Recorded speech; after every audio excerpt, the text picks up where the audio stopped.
देवलोक और असुर लोक में क्या अंतर है? देवलोक और असुर लोक, इनके लोकों पर चर्चा करने से पहले जानते हैं ना देव क्या होते हैं और असुर क्या होते हैं। मान के चलिए आप माता सरस्वती की पूजा कर रहे हो और कह रहे हो कि माता सरस्वती XYZ व्यक्ति का कुछ बुरा कर दे। माता सरस्वती करेगी नहीं। एक असुर करेगा? हाँ। इसीलिए हमारे ऋषियों मुनियों ने ज़्यादातर पूजा विधान देवताओं के इसीलिए बना है कि हम एक सिविलाइज्ड सोसाइटी में रह सकें। नवग्रहों को सिंबलाइज किया गया है हमारे अलग अलग बॉडी के एलिमेंट से। जिसका भी मंगल खराब होगा उसके पेट में प्रॉब्लम होगी। एक मंगल तो आसमान में, वो खराब थोड़ी है। मैं उससे एनर्जी जो ले रहा हूँ वो बैलेंस्ड नहीं है। रेमेडी क्या होगी? पेट का इलाज करो। मान के चलिए कोई एक जगह है जहाँ पर असुर पहले से मौजूद है और आप वहाँ पर जाते हो और कुछ ऐसा करते हो जो उस असुर को अच्छा ना लगे। एक अप्सरा की साधना कर रहे थे और आपको एक चुड़ैल के स्वरूप में एक आ जाती है शक्ति, तब तो वो अप्सरा नहीं, वो कोई और शक्ति है। ऐसा वैसे होता नहीं है, लेकिन 0.0001% ऐसा भी होता है।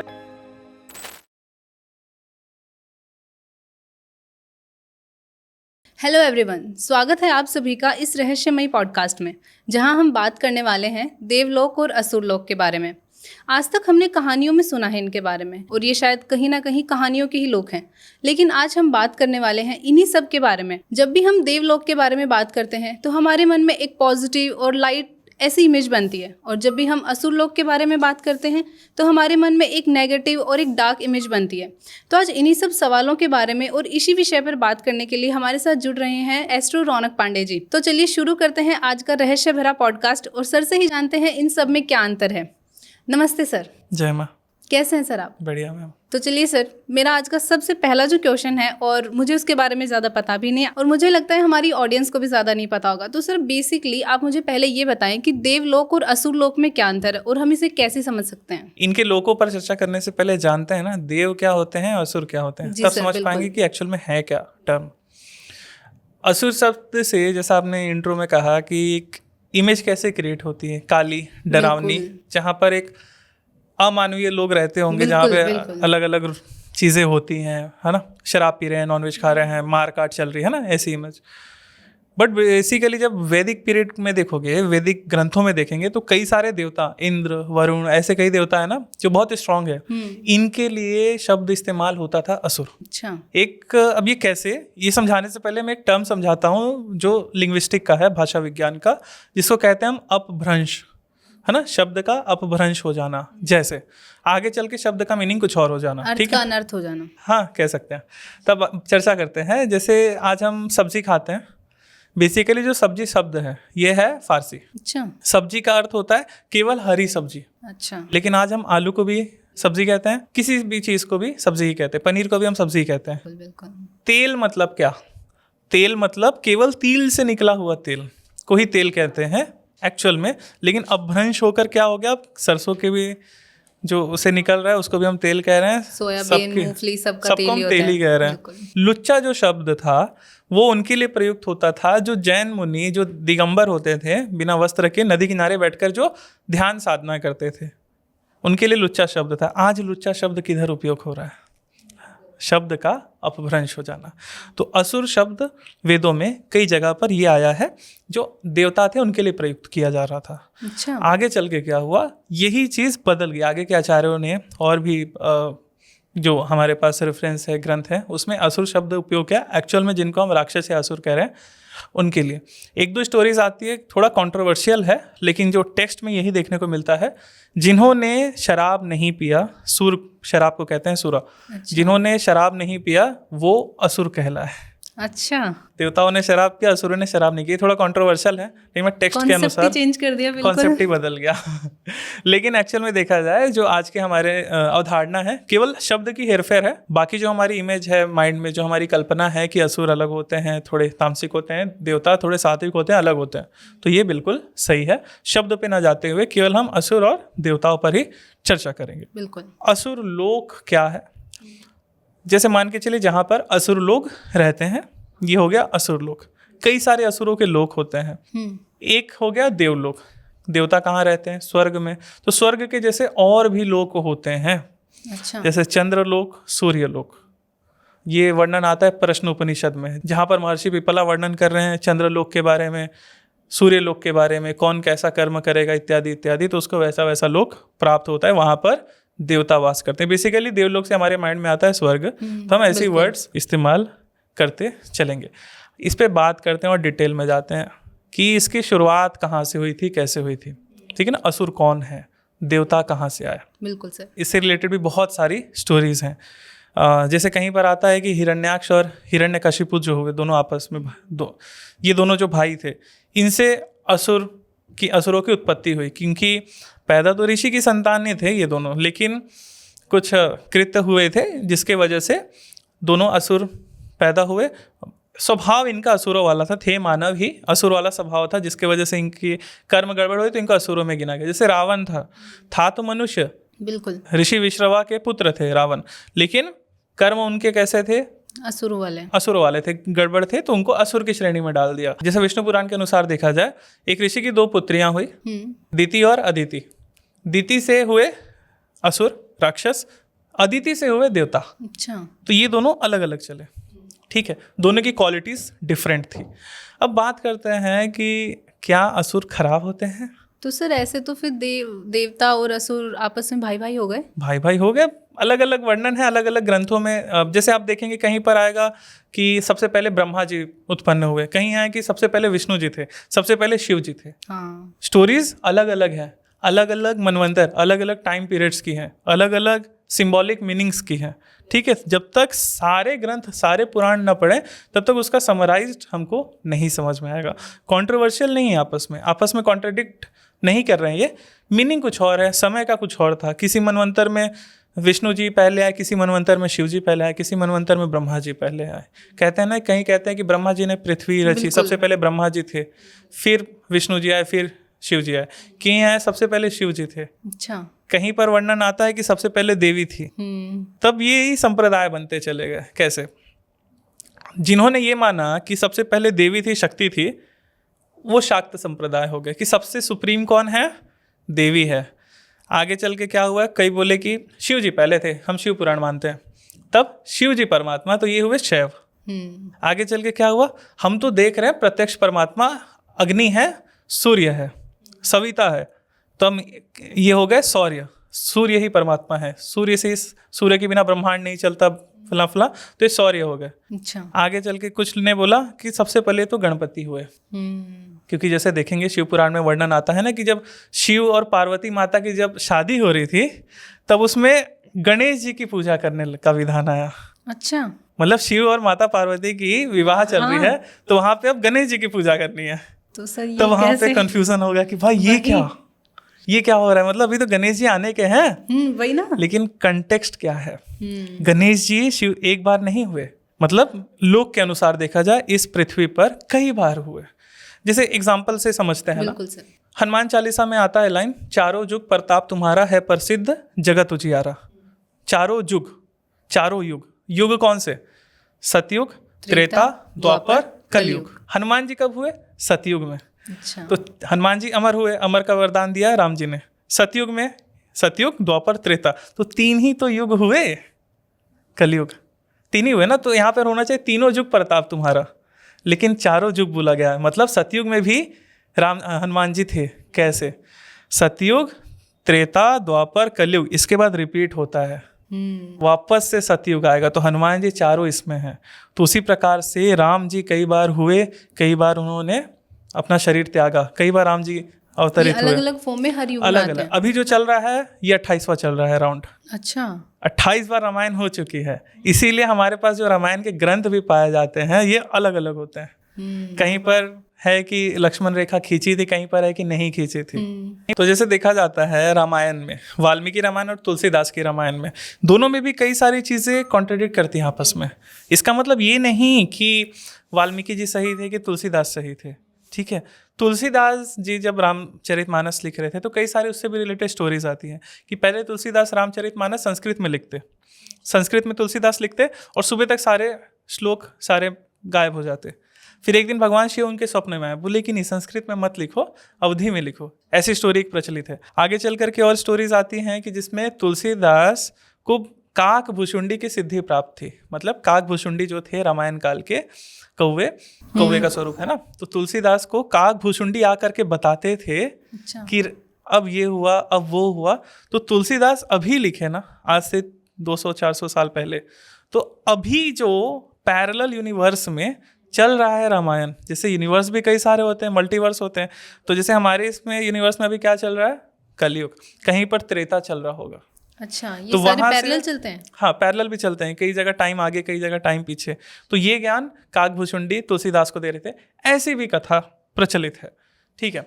तो अलग अलग समय पर अलग अलग थोड़ा बहुत चेंज होते रहता है। वापस आते हैं अपने कॉन्टेक्स्ट पे कि शिव पुराण में गणेश जी की, तो सेम यहाँ पर हम समझते हैं कि जैसे गणेश जी की पूजा, फिर जो आचार्य थे उन्होंने बोला कि गणेश जी अभी आने वाले तो है, लेकिन पहले भी तो हुए हैं यूनिवर्स में। गणेश गणपति एलिमेंट तो पहले से ही प्रेजेंट है, तो गणेश जी की भी पूजा हुई अच्छा। शिव पार्वती के विवाह में। ये भी चर्चा है, ये भी कथाएं में है। अब इसी प्रकार से कई असुर हुए, कई दैत्य हुए, दानव हुए, अलग अलग डेफिनेशंस, अलग अलग उनके प्रॉपर्टीज के अनुसार सबने बताया। जैसे अलग अलग देवता, ब्रह्मा जी, विष्णु जी, बिल्कुल। महेश, इनको हम देवता कहते हैं। माता दुर्गा को देवी कहते हैं। राम जी को हम भगवान कह देते हैं। सब थोड़ा थोड़ा ना डिफ्रेंशिएट किया गया उनके प्रॉपर्टीज पे, समय पर, अवतार पर। जैसे कोई व्यक्ति आया, जैसे हम कई बार इंसान को भी भगवान कह देते हैं ना, जैसे राम जी मनुष्य का रूप लेकर आए, बिल्कुल, भगवान विष्णु मनुष्य का रूप लेकर आए और उन्होंने कुछ दैविक कार्य कर दिया, तो वो देवता भी नहीं रहे, मनुष्य भी नहीं रहे, वो भगवान बन गए। सबको प्रेरणा दे गए तो भगवान बन गए। गौतम बुद्ध को हम भगवान कह देते हैं। जिसे मनुष्य कुछ सीख रहा हो, अच्छा, उनके आदर्शों को फॉलो कर रहा हो, तो ये भगवान के डेफिनेशन में देवता हो गए, देने वाले।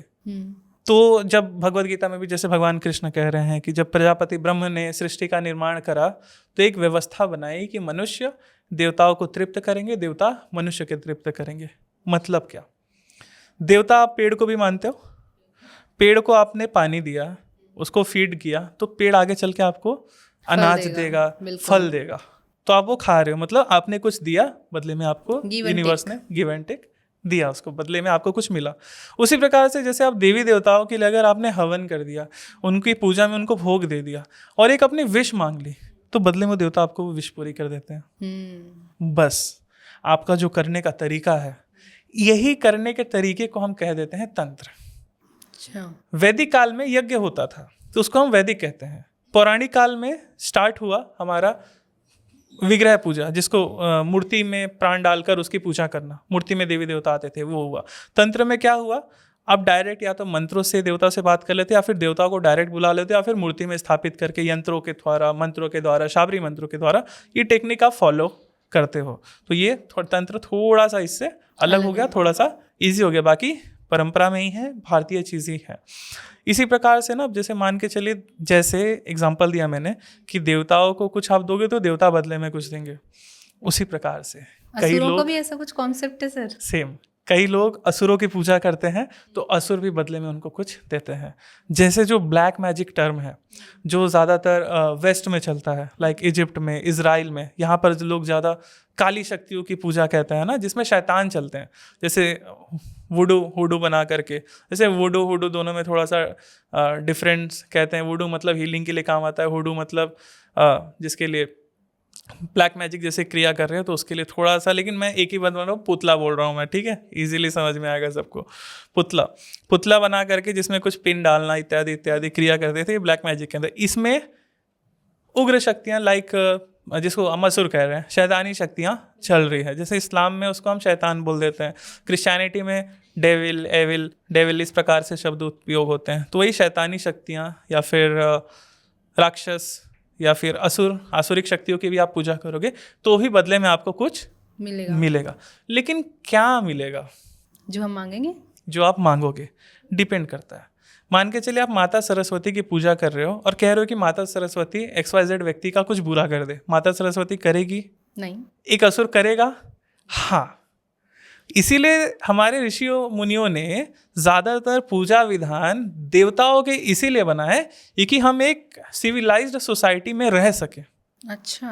मान के चलिए जितनी पूजा पाठ आज हम देवी देवताओं की कर रहे हैं, अगर असुरों की कर लें तो क्या हो जाएगा? दुनिया इधर की उधर हो जाएगी। इसीलिए आचार्यों ने ये चीज़ ध्यान में रखते हुए ये चीज़ों पे बल दिया, देवताओं की पूजा ज़्यादा अच्छी समझी, क्योंकि देवता जानते हैं कि आपके लिए क्या अच्छा है।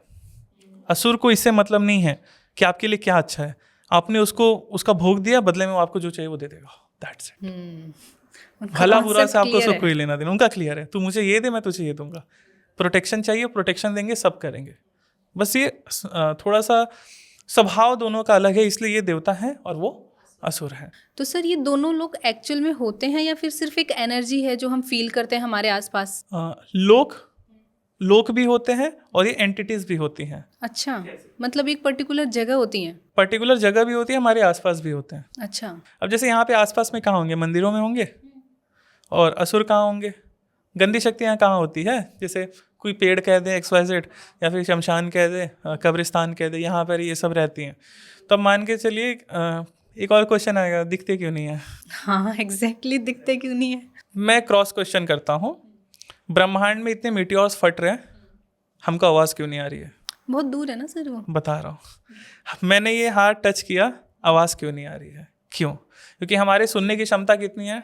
20 हर्ट्ज से लेकर के 20,000 हर्ट्ज, इसके ऊपर और इसके नीचे का हम सुनने में असक्षम हैं, हम नहीं सुन सकते।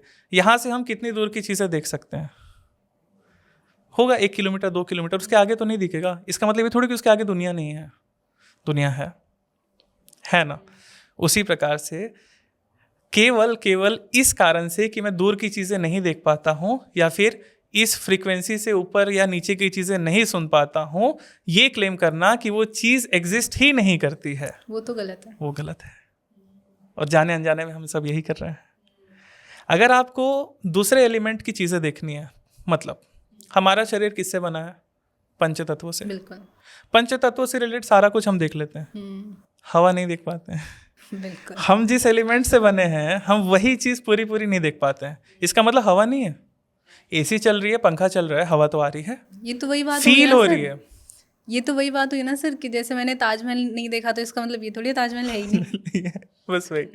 तो इसी प्रकार से चीज़ें फील हो रही है, इसका मतलब इसको आप आंखों से नहीं देख पाओगे, इसको आप स्किन से, ये भी एक सेंस हुआ आपका, इससे इस सेंस से उसको फील नहीं कर पाओगे, अपने दूसरे सेंस से उसको फील कर पा रहे हो। बिल्कुल।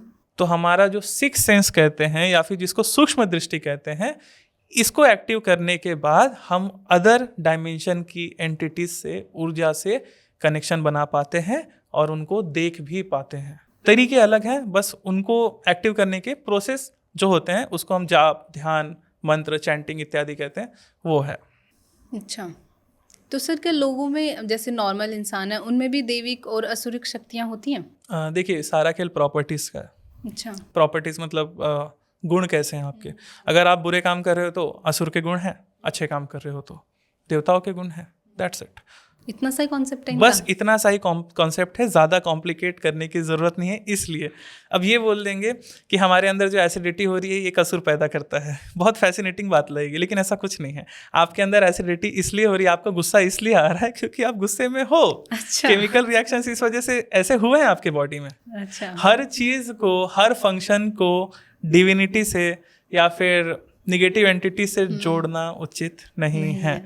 हम अकल्ट में हैं, इसका मतलब ये नहीं कि जो भी हो रहा है सबका कारण भूत प्रेत या देवी देवता ही है। साइंस भी अपना रोल अदा करती है अपनी जगह। बिल्कुल। कई लोग ऐसा दावा करते हैं कि आपका पेट दुख रहा है तो वहाँ पर भूत प्रेत है। नहीं, जरूरी थोड़ी, आपने कुछ गड़बड़ खा लिया होगा। हाँ, exactly। आपके बॉडी में कमी होगी। तो असुर होने और देवता होने शरीर में ही, इसका तात्पर्य कुछ और है। जैसे ब्रह्मांड में जो भी चीज़ हो रहा है उसका ब्लूप्रिंट हमारे बॉडी में कहते हैं, ठीक है। जैसे मान के चलिए नवग्रहों को सिंबलाइज किया गया है हमारे अलग अलग बॉडी के एलिमेंट से। जैसे जिसका भी मंगल खराब होगा उसके पेट में प्रॉब्लम होगी। बिल्कुल। जिसका भी केतु खराब होगा उसके घुटने के नीचे से लेकर के उस एरिया में प्रॉब्लम होगी, ठीक है। इस प्रकार के कंसेप्ट चलते हैं। तो अब इसका जैसे मान के चलिए एक मंगल तो आसमान में है, वो खराब थोड़ी है, खराब नहीं है ना, वो तो मंगल है। मैं उससे एनर्जी जो ले रहा हूँ वो बैलेंस्ड नहीं है, मेरा जो कनेक्शन उस ऊर्जा से है वो बैलेंस्ड नहीं है, इस वजह से मेरे लाइफ में ये प्रॉब्लम हो रही है। रेमेडी क्या होगी? पेट का इलाज कराओ। दूसरी रेमेडी ग्रहों के कॉन्टेक्स्ट में मंगल का जाप करो, उससे मंगल जो एलिमेंट है, या फिर हनुमान जी का जाप करोगे, हनुमान जी आपसे कुछ ऐसे काम करवाएंगे जिससे आपकी पेट की समस्या ठीक हो जाएगी। अच्छा। जैसे क्या करवाएंगे? हनुमान जी की पूजा करोगे, पहला तो ये है कि क्रोध शांत हो जाता है। हाँ। हनुमान हनुमान जी की पूजा पाठ करने से क्रोध शांत होगा, तो गर्मी ऐसी बॉडी में एक हीट कम हुई। हनुमान जी की जब पूजा करोगे तो सात्विक आचरण करना पड़ेगा, ज़्यादा ऑयली फूड ये सारा कुछ नहीं खाओगे, पेट शांत हो जाएगा। और ब्लेसिंग्स हनुमान जी जो दे रहे हैं वो अलग है। ये तो साइंटिफिक लॉजिक हो गया सारा ना कुछ सर? साइंटिफिक ही है। तो सर जैसे आप तंत्र करते हैं, तो तंत्र में इन सब लोगों का क्या अर्थ है? मतलब तंत्र को हम इन सब से अगर जोड़ के देखते हैं कि देवलोक और असुरिक शक्तियाँ ये सब क्या होती हैं, तो तंत्र में इन सब का क्या अर्थ है? तंत्र में होते हैं देवता। एक देवता, जैसे पहले देवताओं पे चर्चा करते हैं। एक देवता होते हैं जो हमारे आसपास मंदिरों में हो गए, आप इनके भी प्रे करके, इनकी भी पूजा पाठ करके, इनका भी जाप करके इनसे भी ब्लेसिंग्स ले सकते हो। अब बात करते हैं प्रत्यक्षीकरण की।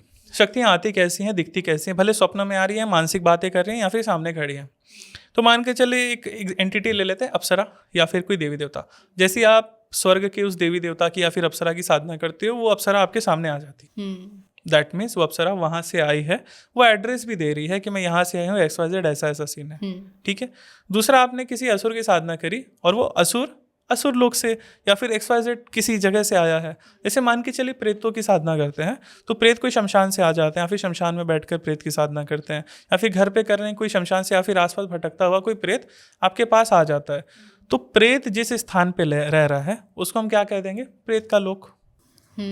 लेकिन हम जो बात कर रहे हैं, हम सोच रहे हैं कि पृथ्वी से कोई दूर जगह पे एक्चुअल में चीज़ें होती हैं क्या? हाँ जी, बिल्कुल होती हैं। जैसे स्वर्ग लोक है, बैकुंठ लोक है, कैलाश है, उसी प्रकार से अलग अलग असुर लोक भी होते हैं। अच्छा। जैसे पाताल लोक आते हैं, कि पाताल लोक का कहते हैं कि ये पाताल में है।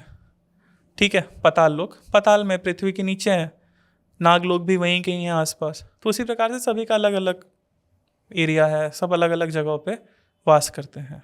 तो सर तंत्र के अंदर कोई साधक अगर तंत्र साधना कर रहा है, तो वो क्या अपने एक्सपीरियंस में इन दोनों चीज़ों को या इन दोनों लोगों को एक्सपीरियंस कर सकता है? बिल्कुल भी कर सकता है। जैसे हमारे गुरुओं ने भी अपने अनुभव बताए हैं सारा कुछ। अच्छा। कि एक्चुअली दे ट्रैवल्ड, ऐसा कहते हैं कि होता है कई बार अनुभव में चीज़ें आती हैं।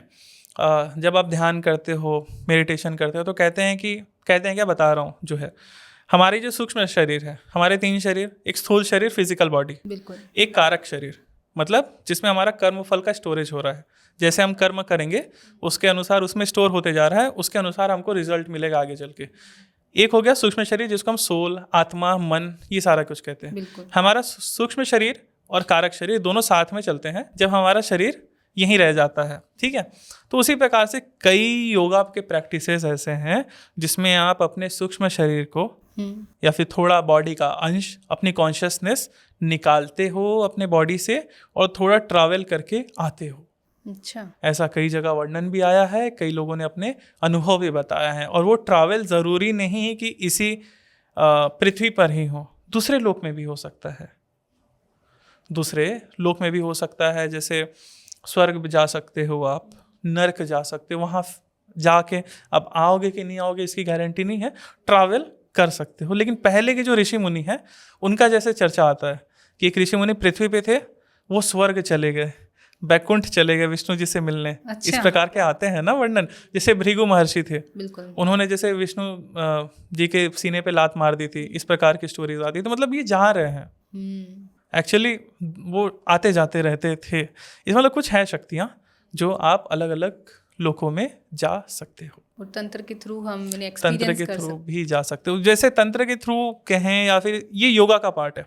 अच्छा। तंत्र के थ्रू तंत्र से थोड़ी मदद लेते हैं, कुछ मंत्र होते हैं जो इस प्रोसेस को थोड़ा सरल कर देते हैं, लेकिन ये सारा कुछ योगा का पार्ट है। तो सर आपके पास ऐसा कोई एक्सपीरियंस है आपका अपना खुद का या किसी साधक का जिसने इन एनर्जी से इन्फ्लुएंस हुआ हो और फिर उसे क्या क्या इम्पैक्ट देखने को मिले? कई बार ऐसा देखा गया ना, ज़्यादातर स्वप्न में देखा गया।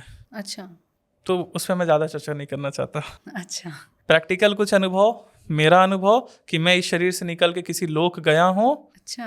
मेडिटेशन करने के मतलब इंटेंशनली कि मैं मेडिटेशन कर रहा हूँ और मैं निकल के एक यूनिवर्स गया, वहाँ से आया हूँ, तो जी नहीं, मैं नहीं गया हूँ, इतना सामर्थ्य नहीं है मुझमें। हाँ, बाकी दूसरों का एक्सपीरियंस है।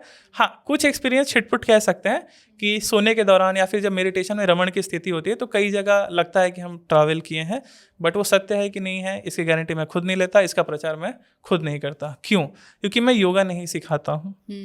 ये सारा कुछ जो एक्सट्रीम योगा का जो विद्वान है वो बता सकता है आपको। हम तंत्र करवाते हैं, ज्ञान भले इसके बारे में हम दे सकते हैं, एक्सपीरियंस भले करवा सकते हैं, शक्तियों को बुला भले हम सकते हैं, लेकिन हमने अभी तक ट्रैवल नहीं किया है। मतलब मैं अपनी बात कर रहा हूँ। Okay sir.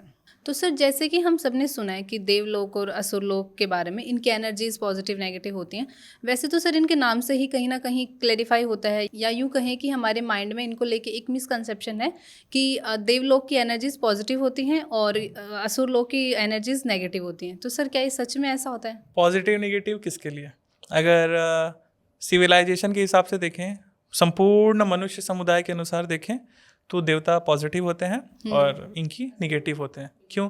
ये विनाशकारी होते हैं और ये थोड़े बनाने वाले होते हैं। इस वजह से मतलब देवताओं की फिलॉसफी कैसे चलती है, सब अच्छे से कुशल मंगल चलते रहे। असुरों का थोड़ा ज़्यादा पावर हो, ग्रीड ज़्यादा होती है, ठीक है, तो ये असुर प्रवृत्ति वाले ऐसे होते हैं।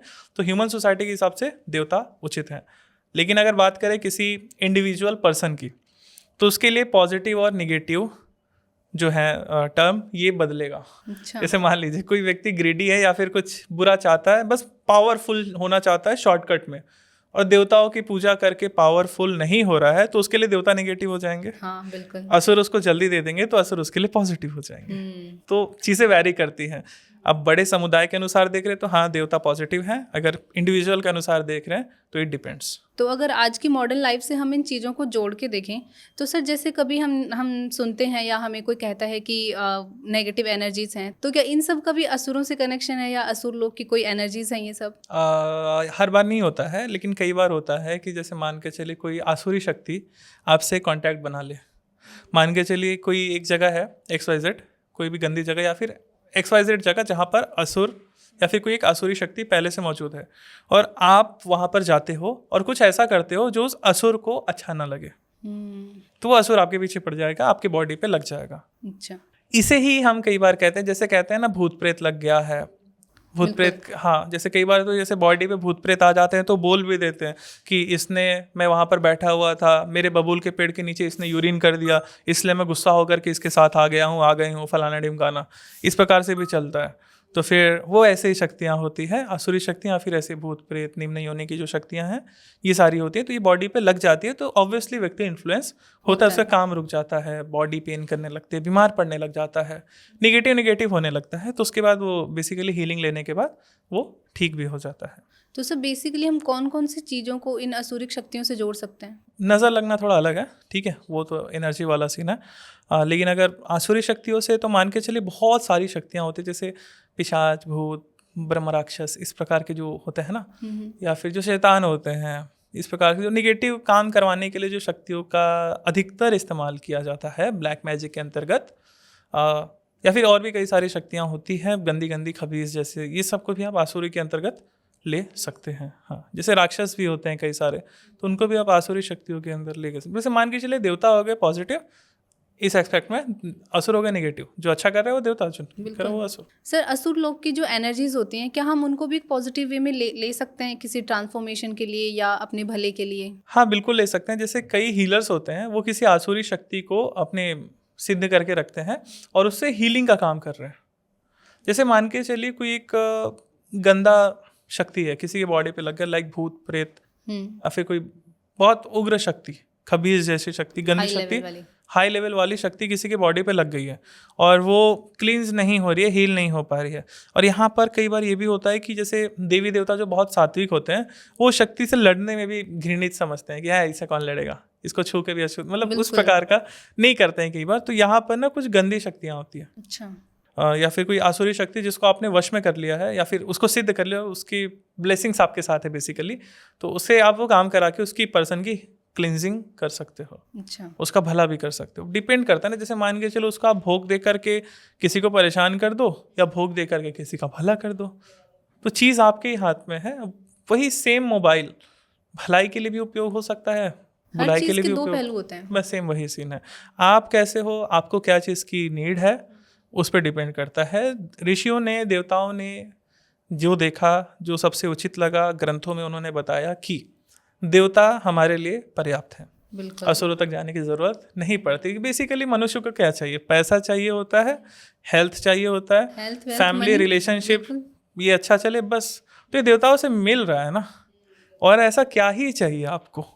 यही चीज़ किसी को थोड़ा ज़्यादा चाहिए तो वो भी मिल जाता है। और जैसे भी आपने बताया था कि अगर आपका काम देवताओं से नहीं हो रहा तब जाके लोग असुरों के पास असुरों जाते के पास जाते हैं, राइट। बिल्कुल, तभी लोग नेगेटिव तंत्र की तरफ भी जाते हैं। तो सर, अभी आपने थोड़ी देर पहले पॉडकास्ट के बीच में बताया था कि असुर और देवता जो होते हैं वो भाई होते हैं, बट सर ये हमेशा लड़ते ही रहते थे, क्या इनका कॉन्सेप्ट है, क्यों करते थे ये ऐसा? देखिए, इसके लिए भी वही रीज़न है। जैसे मनुष्य किस लिए लड़ते हैं आपस में? भाई, ज़मीन के लिए, बिल्कुल। पैसों के लिए। तो देवता तो असुर चाहते थे कि उनको स्वर्ग मिले अच्छा। और नर्क ना मिले। इस प्रकार से स्वर्ग का डिपार्टमेंट उनके पास रहे और ये जो असुरों का लोक है यहाँ पे ये ना रहे। तो वो इंद्र से युद्ध करते थे। तो बस वही उसी के लिए युद्ध चलता था कि ज़्यादा फैसिलिटी किसको मिलेगी। कई जगह वर्णन आता है, जैसे एक कंसेप्ट है ना कि असुर जो एकदम जर्जर होंगे, असुर लोग जो होगा एकदम जर्जर होगा, खाने पीने को भी कुछ नहीं होगा, अत्याचार होता होगा। पाताल लोक का वर्णन करते हैं नारद ऋषि, स्वर्ग लोक जा करके इंद्र को। क्या महाराज जैसे हमारे मन में है कि मतलब अपने लैंग्वेज में मैं इस चीज़ को एक्सप्लेन करता हूँ कि नारद मुनि ने क्या एक्सप्लेन किया था, क्या वर्णन किया था। नारद मुनि कहते हैं कि स्वर्ग से सुंदर अप्सराएं पाताल में है। अच्छा। स्वर्ग से अच्छा मदिरा, सोमरस पाताल में है। स्वर्ग से अच्छे सुख सुविधाएं पाताल में है। अच्छा, उनका तो काम ही था बड़ा चढ़ाकर बताना। नहीं, वो सही कह रहे थे। अच्छा, वो एकदम एक्चुअल में सही कह रहे थे। एक्चुअल में वो चीज़ वैसी थी, बस जो एक्सपेक्टेशन है ना। देखो, मान के चलो अगर आप देवताओं के साइड हो तो ऑब्वियस सी बात है देवता के जो विरुद्ध में आप उसको डाउन करोगे। बिल्कुल। तो बस वही कंसेप्ट है, हमारे मन में ज़्यादा है। लेकिन थोड़ा सार्वभौमिक दृष्टि से देखा जाए तो असुरों की मांग, प्रॉपर्टीज़ बस अलग थी कि उनको क्या चाहिए क्या नहीं चाहिए। देवताओं का अलग है। बाकी युद्ध तो हर जगह हो रहा है। क्या स्वर्ग में झगड़े नहीं होते होंगे आपस में? होते हैं। गद्दियों के लिए भी झगड़े होते होंगे, बस वही चीज़ है। तो सर, अगर कोई साधक इन एनर्जीज के बीच में ट्रैवल कर रहा है तो उसमें क्या क्या चेंजेस हमें देखने को मिल सकते हैं? क्या उसके फिजिकल, मेंटल या इमोशनल लेवल पर उसके अंदर क्या क्या चेंजेस आ सकते हैं? ट्रैवल जो शब्द है ये हो गया कि व्यक्ति खुद जाना चाह रहा है थ्रू योगा, और अगर उनको बुला रहा है तब उसमें बहुत ज़्यादा प्रॉब्लम नहीं होती है। अगर साधक गुरु के मार्गदर्शन में कर रहा है साधना, तब तो कोई बहुत ज़्यादा प्रॉब्लम नहीं होती, हर चीज़ सॉर्ट हो जाती है। लेकिन अगर गलती हो जाती है तो जान तक भी जा सकती है। और अगर कोई व्यक्ति योगा के थ्रू उन लोगों में ट्रैवल करना चाहता है तो बिना गुरु के मार्गदर्शन के ये सब बिल्कुल भी ट्राई नहीं करना चाहिए। अच्छा। एकांत में अगर कोई सोशल मीडिया पे अगर कुछ ऐसा बता रहा हो, कोई प्रैक्टिसेस, तो मेरा सुझाव है नहीं करना चाहिए। घातक हो सकता है। बिल्कुल। तो सर, अगर कोई स्पिरिचुअल एलिवेशन के रास्ते पे है तो वो कैसे इंश्योर कर सकते हैं कि वो एक डिवाइन रास्ते पर हैं या फिर किसी नेगेटिव वे में जा रहे हैं? सिंपल, हेल्थ में बहुत ज़्यादा प्रॉब्लम अगर नहीं हो रही है तो सही जा रहे हो। अच्छा। अगर गलत जगह जा रहे हो तो प्रॉब्लम होना शुरू हो जाता है। ये बेसिक इंडिकेशंस हैं। बेसिक इंडिकेशंस जिसको हम पॉजिटिव नेगेटिव कहते हैं। अगर अच्छा हो रहा है, ठीक ठाक रिजल्ट्स जो आ रहे हैं, जो हमारे शास्त्रों में बताए गए हैं कि अध्यात्म मार्ग में जब व्यक्ति आगे बढ़ता है तो उसको कैसे कैसे अनुभव होते हैं। जैसे मान के चलिए अगर आप देवी देवताओं से कनेक्शन बना रहे हो तो सारा चीज़ आपको आपके गुरु बता देंगे कि शक्ति आती है, कैसे कनेक्शन बना रही है, आपसे बात कर रही है, कुछ हार्म तो नहीं कर रही है, तब आप एकदम सही मार्ग पे हो। अगर मान के चलिए आप एक अप्सरा की साधना कर रहे थे और आपको एक चुड़ैल के स्वरूप में एक आ जाती है शक्ति, तब तो वो अप्सरा नहीं, वो कोई और शक्ति है। ऐसा वैसे होता नहीं है, लेकिन 0.0001% ऐसा भी होता है कि साधना आप कुछ और कर रहे थे और गलती के वजह से कोई और शक्ति आ गई, तो प्रोबेबिलिटी इसकी भी होती है। तो ये सारा कुछ आपको आपका गुरु बताएगा, वही इंश्योर करा के देगा। और बेसिकली इसीलिए कोई भी साधना शुरू करने से पहले अपने गुरु से आप पूरा मार्गदर्शन ले ले कि कैसे अनुभव होते हैं, सारा कुछ वैसे हो जाता है। अच्छा, so thank you so much sir, आज आप यहाँ पर आए और हमें देवलोक और असुरलोक के बारे में इतनी इंटरेस्टिंग चीज़ें बताई। आई होप हमारी ऑडियंस को भी आज देवलोक और असुरलोक के बारे में नई नई चीज़ें जानने को मिली होंगे। अगर आपको भी पॉडकास्ट पसंद आया हो और देवलोक और असुरलोक के बारे में नई जानकारी जानने को मिली हो तो don't forget to like, share and subscribe the channel. और अगर आपकी कोई क्वेरीज हो, कुछ जानना हो, कुछ समझना हो, तो आप हमें कॉमेंट बॉक्स में कॉमेंट करके भी बता सकते हैं। हम नेक्स्ट आने वाले पॉडकास्ट में सर के साथ उन्हें ज़रूर कवर करने की कोशिश करेंगे। Thank you so much sir. जय माँ।